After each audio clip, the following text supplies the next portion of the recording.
This is Danny with NRV Adventure, and I'm coming to you from one of the beautiful locations of an upcoming episode. But the episode I want to talk about today is my ride from Acapulco to Veracruz and some of what I got to see in Veracruz.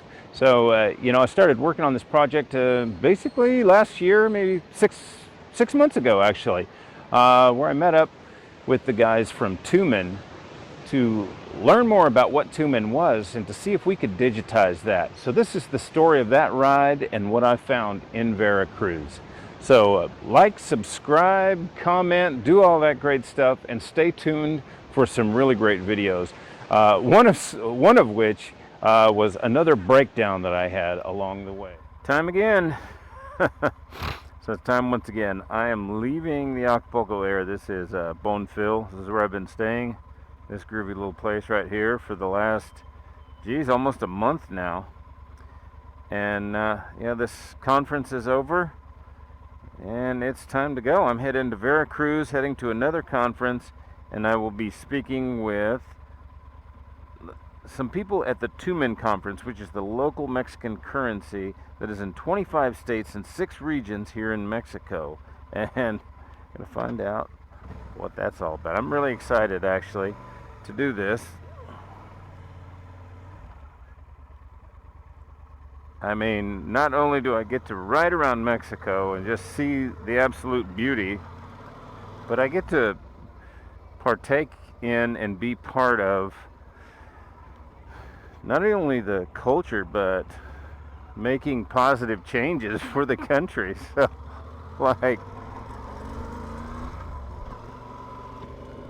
that's pretty damn cool if you ask me.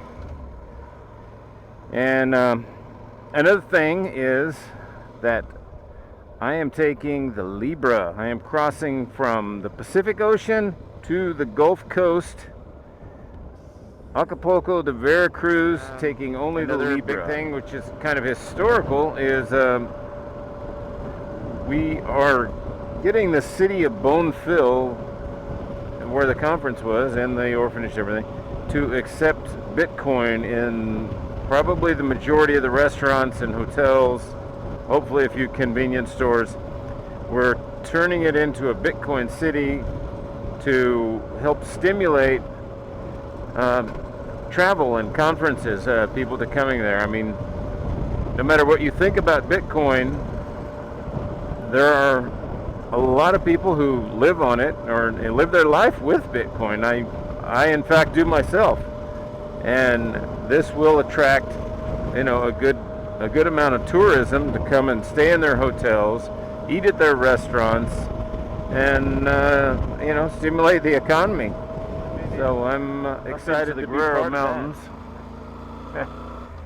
So I went 140 kilometers south of Bonfil to the turnoff for Ometepec, and I am on the Talapa Road. I wonder what that is. They're drying some kind of beans or berries back there. Anyway, it's nice and cool now. You see, I'm in the pine trees and I just went over the second mountain range. It's nice. It's nice to be away from the just heat and humidity of Acapulco. It's cool for a little while for me, but it just gets a little bit sticky. I'm gonna have to stop and put my liner on pretty soon. It's getting cold.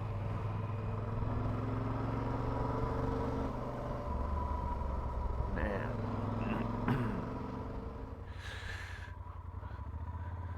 Wow. That is just awesome. Nice.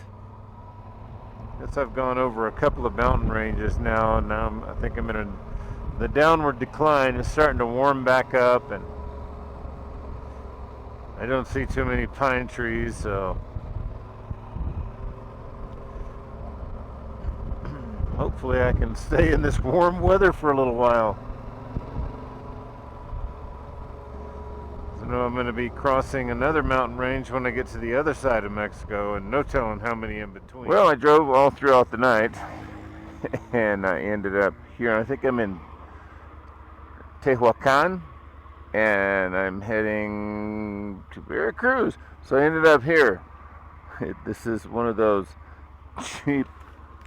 cheap sex hotels they rent by the hour, and when you go inside, they actually have a garage.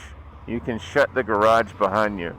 So I generally don't like the hotels, but when I have a nice safe garage to put my equipment in and I don't have to unpack my bike, it is certainly this coast to coast trip. Of course, I've done all on the Libre, and it took quite a bit longer. So after gas and having to spring 400 pesos for a hotel, maybe I think I'm still ahead. I'm probably one extra tank of gas out of pocket, and the hotel, which is, I don't know, maybe 800 pesos total. Beautiful. Well, there's Orizaba in the background, and the mountain next to it, it looks like they're just burning. There's, they burn the brush off several times a year, so.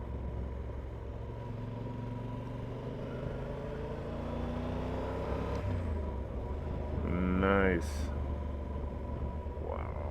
Wow. So I didn't have my camera running, but a guy just came at me on the wrong side of the road, and he looked like he thought he was in the right. I was like, what the hell are you doing? Apparently they had painted some arrows on the road that actually conflict with the direction. So I think there was some road work, and they'll put arrows down showing people to go this way or that way, and yeah, it got confusing, I'm supposing. I guess for this guy.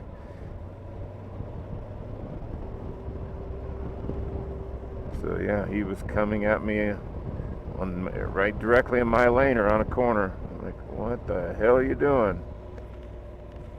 See, these are the lines right here. They're all fucked up.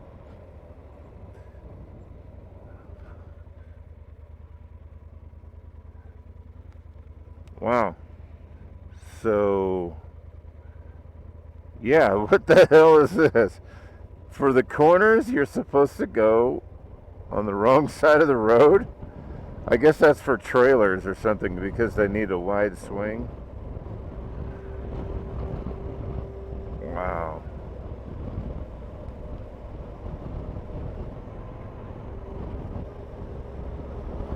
I've only been into Veracruz twice, but the other times I've always ended up on the toll road that it's pretty beautiful, actually, for a toll road.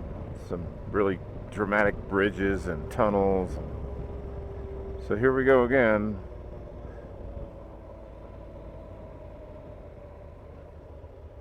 Change to this side.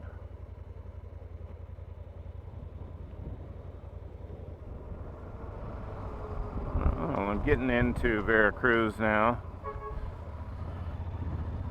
Yeah, this is a long ride. Long and interesting ride. This is my first time in this city, so I don't know anything about this place.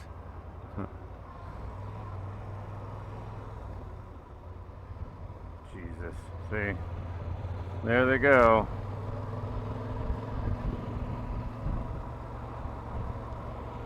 Getting their bribes. It's been a long ride through this town with an abnormal amount of police here. Like, they're everywhere. It's just those traffic cops too. It'd be different if they were going to protect you. But they're not. They're just there to take your money. How do you like the big city of Veracruz? Not bad. It's not good either, is it?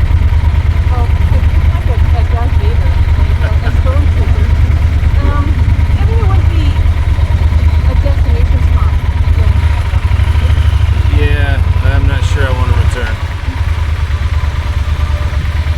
It's okay. But we haven't found the magic spot yet. Yeah. We went to sit on the beach, and I've had bigger waves in the bathtub. Jona and I are about to go to prison. Ulua. Ulua. All right. We don't know what this is. It was a military port and possibly a prison. What are they, Jona? Jona knows big words. You can see the water and the calcium on Pretty it. fortified up there. Yeah. I guess it was, yeah. It was built to last. Somebody left their rings. We're in a dungeon. Yeah, a prison. We're in a prison. A fort. San Juan De Ulua. Yeah, I don't know if he said it started being a prison in 1915 or ended being a prison in 1915, but, you know, my Spanish. So, looks like, I don't know, cannon turrets or something.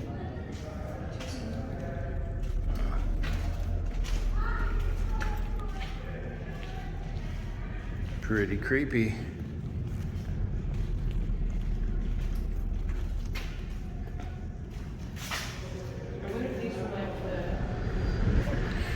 It's Jona. I don't know if this is an original, but obviously it was a cell door.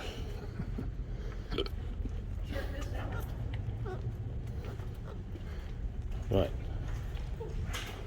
Ugh. Funky. This darkness. Mm-hmm. Oh wow, man, you're right. I can barely see it. Yeah. Funky dungeons. Wow. Huh. Well, that's a wrap. We had fun in prison. Those were pretty bad dungeons. Yeah. Oh gosh, hard the lighting and the cold, damp. Yeah. So in the early 1900s, this place was a political prison, basically.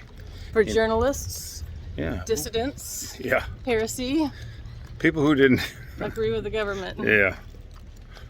Oh well. Sounds just like today. I just think so. This is Danny. I'm here in Veracruz, Mexico with Marco Tura, who is one of the leaders of Tumin. And Tumin is a very interesting project that I learned about last year. And it is a local Mexican currency that is kind of a brotherhood. In fact, the motto of Tumin is Moneda Solidarity. Money and solidarity. And to me, it's really cool. It's actually all over Mexico right now. It's in 6 different regions, 25 states, and it works kind of like a rewards point in that it incentivizes business owners to come and shop at each other's stores just to keep returning, because you get a 10% discount at the minimum. I'll get Marco to explain this more. But I think it's just fascinating, and this is the whole reason why I got interested into Bitcoin to begin with, is because it was a money that operates outside of the government system. And to me, it's no coincidence that Bitcoin and Tumin actually started only a year apart. So Bitcoin kind of rose out of the housing crisis in the U.S. in 2008. So 2009. Bitcoin was born, and there's even in the first original transactions, there's mentions of the housing crisis and the financial crisis. And then a year later, Tumin comes around, and so obviously it was born for the same reason, because we understand that government money is not quite correct. Lack of money. Lack of money. Lack of money. Rather. And so Marco, you're from Italy, and you find yourself in Mexico, and now you're part of the Tumin project. How did this get started? Hey, I moved to Mexico just because I understand that the lack of money will be worse and worse, bigger and bigger. So we have to create an alternative. And of course, the first alternative is the barter. But then we know that sometimes barter is not possible. So why don't create another money? Because we have an idea, we put in our mind that only banknotes can be money, or coin can be money, when in the past, salt, tobacco, shelter, wood, and everything has been money, Right. has been dinero.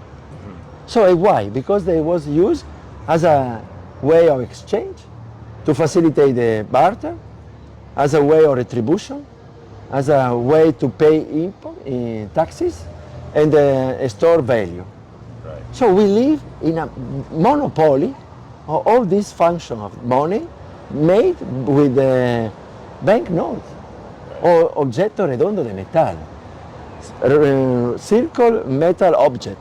Because also we have to understand what is coin. Because we use only to give to someone else. And why we cannot use money as in the past was commodity money. Right. So we can have something that together we decide with the value of exchange, but with intrinsic value. And Tumin is making thinking the people that everybody can make his own money, and it's 100% legal. That's amazing. Well, in the beginning, this became a problem, actually. So this started as a project in a university called Veracruzana, Universidad de Veracruzana. Intercultural. Intercultural. A different university. A different university. Yeah. Okay. And so Juan Castro is one of the original people of this, or how did that get started? It started as a university project that kind of grew out into the neighborhood and then expanded. Yeah, from for there. sure. Juan Castro is the pusher. The one get the idea, and the idea he got it in 2005 in Mexico City with Luis Lopez Llera. The last year died, so by Luis, but he's really the father of all the alternative monetary system here in Mexico, Luis Lopez Llera. So he get the idea in 2005. Then he was working as a teacher in the University Intercultural Veracruzana, and since 2000 he is the director of review of GOSNI. So he was able to understand that the power of community, to convince other teachers, students, and people living in Espinal, a very small and poor community, poor with lack of money, but they produce something, they have something. So in the 6th of November, they decided to distribute themselves 500 Tumin and to sign the people. Right. Yeah, because really they start to think to be against the law.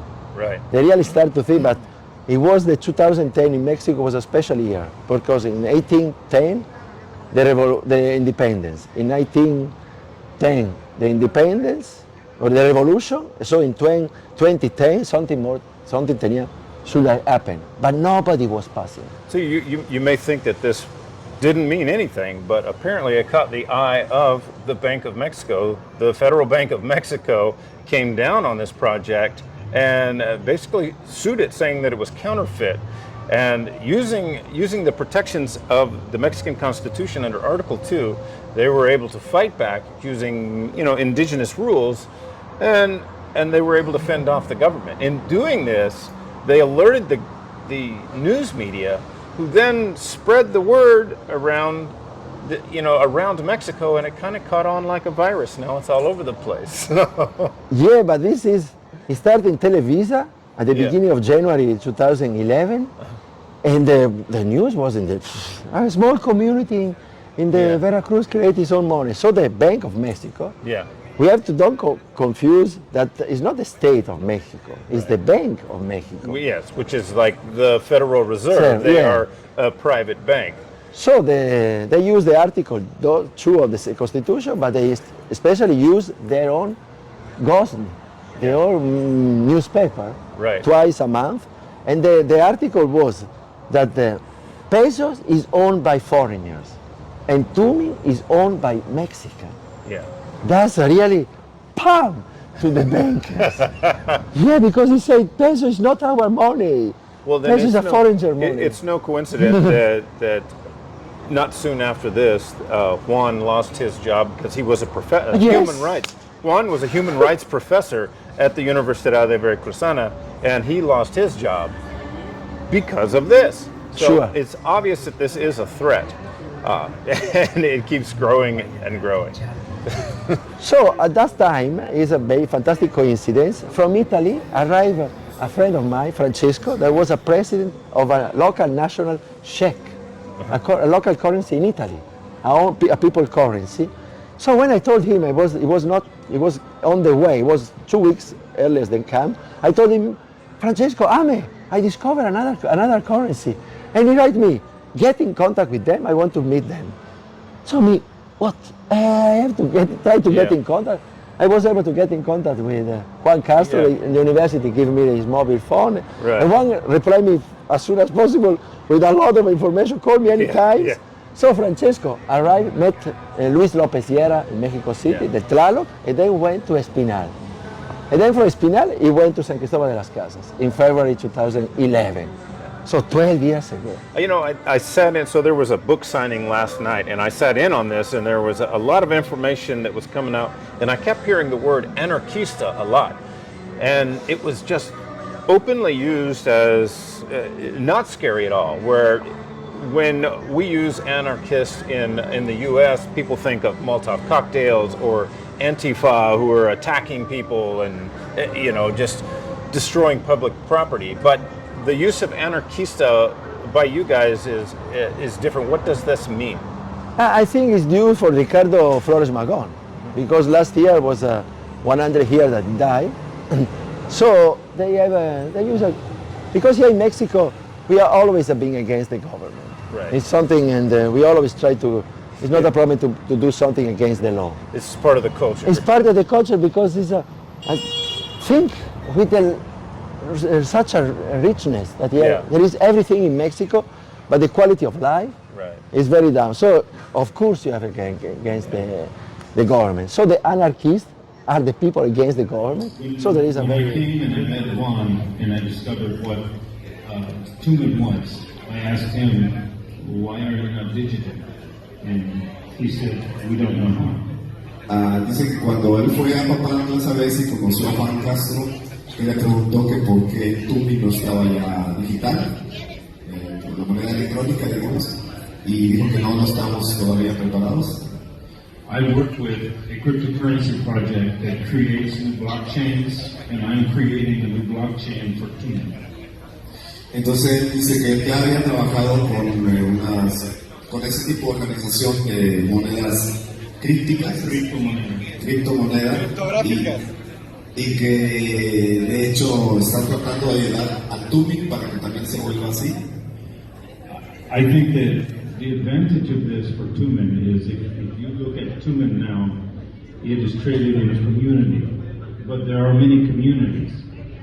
Now, with the digital, a community can transact with another community much easier.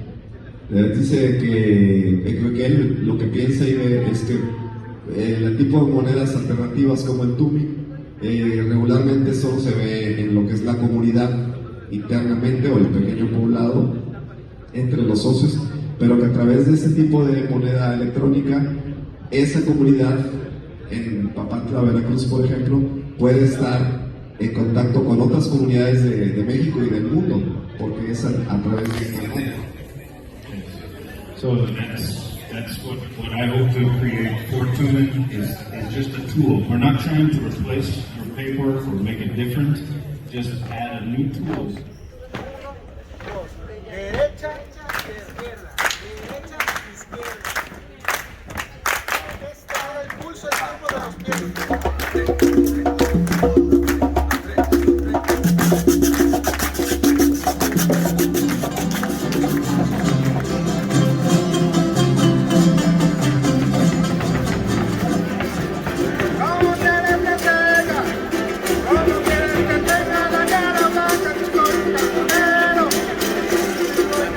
Say adios. I'm leaving Veracruz and heading out to Cancun. So this is basically a 20-hour drive. It says 16 on the map, but things never work out like that. So I will probably end up having to stay at a hotel somewhere along the way. But hey, my time here in Veracruz was very rewarding.